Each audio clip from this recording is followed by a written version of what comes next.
حي على الفلاح.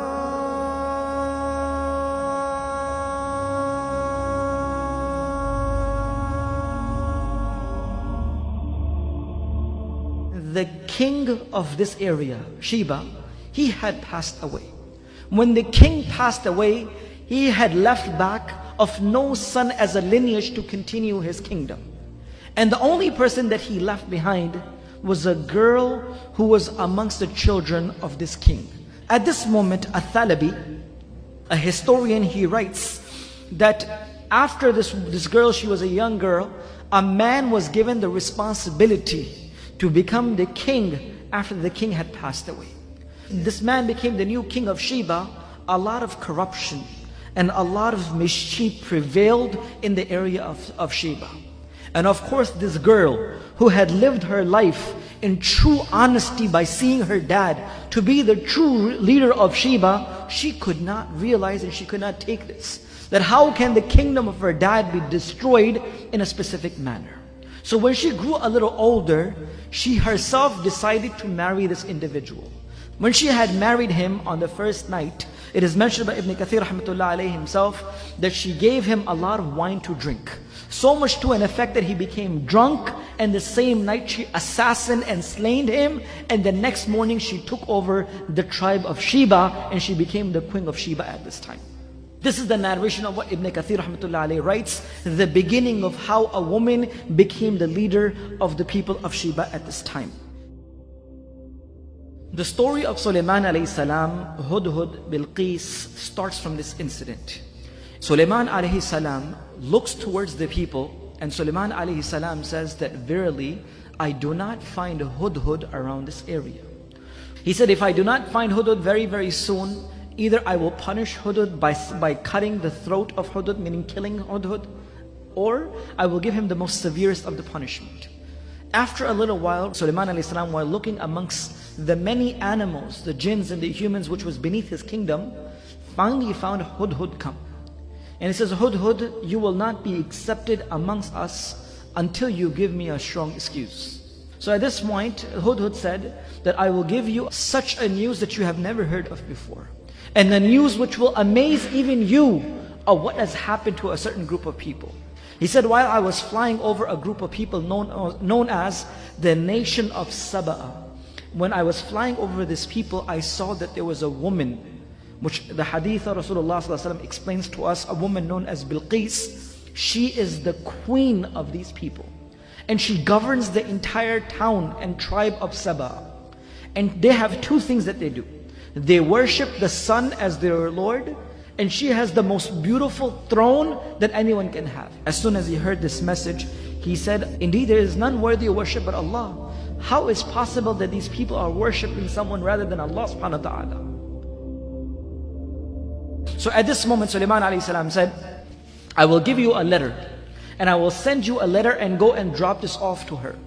And let's see what they say to us. By mentioning that indeed this letter is from Sulaiman, the Nabi of Allah, towards the woman which is Bilqis, the queen of Saba. And he writes with the name of Allah, Bismillahir Rahmanir Rahim. I begin with the name of Allah subhanahu wa ta'ala. And the entire letter of Sulaiman alayhi salam was sent.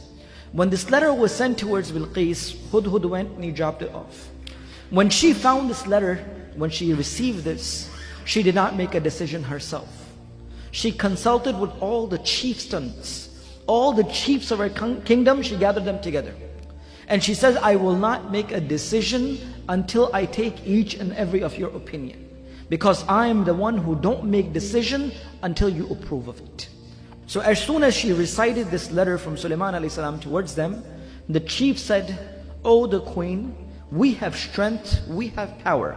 We have ability and forces to destroy this person. Why don't you give us a chance?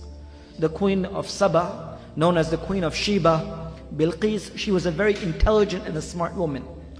She says that I have noticed that when kings take over other nations, they destroy their families and generations to come.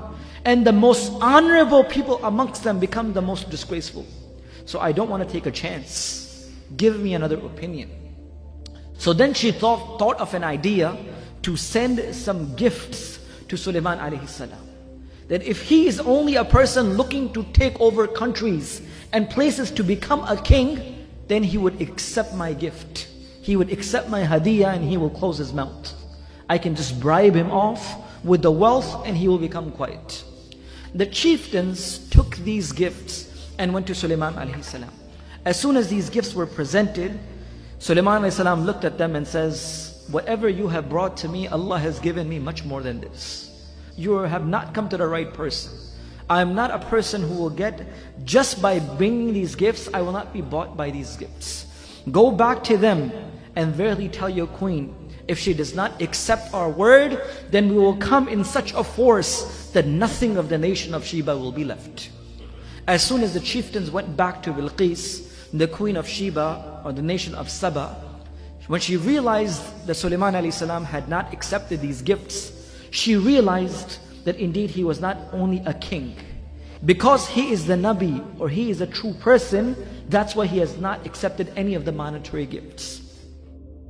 Sulaiman alayhi salam invited Bilqis to come and visit this kingdom and see what is going on, which what Allah has given.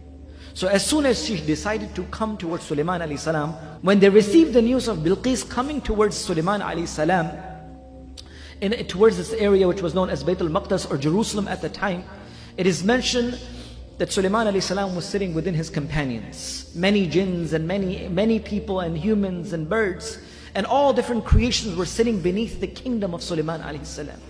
So Sulaiman alayhi salam asked, which amongst you is a person which can bring me the throne of Bilqis before she comes to me? One of the biggest of the jinns which were present in the gathering of Sulaiman alayhi salam got up. And he says, indeed, I will fulfill this task. And how fast can you bring it, Ifrit? He said, I will bring it before you get up from this gathering finishes. The throne of Bilqis will be in front of you. Sulaiman alayhi salam says, this is too long for me. And then he said, who else is present here? There was a person whom with Allah had given the ilm of kitab. A person on the other side who Allah had granted knowledge and ilm. He said, I will bring this before the closing and the opening of your eyes. I will bring it in such a pace that before you notice again, the throne of Bilqis will be with you. As soon as the order was given towards this individual, the throne of Bilqis was brought towards Sulaiman alayhi salam.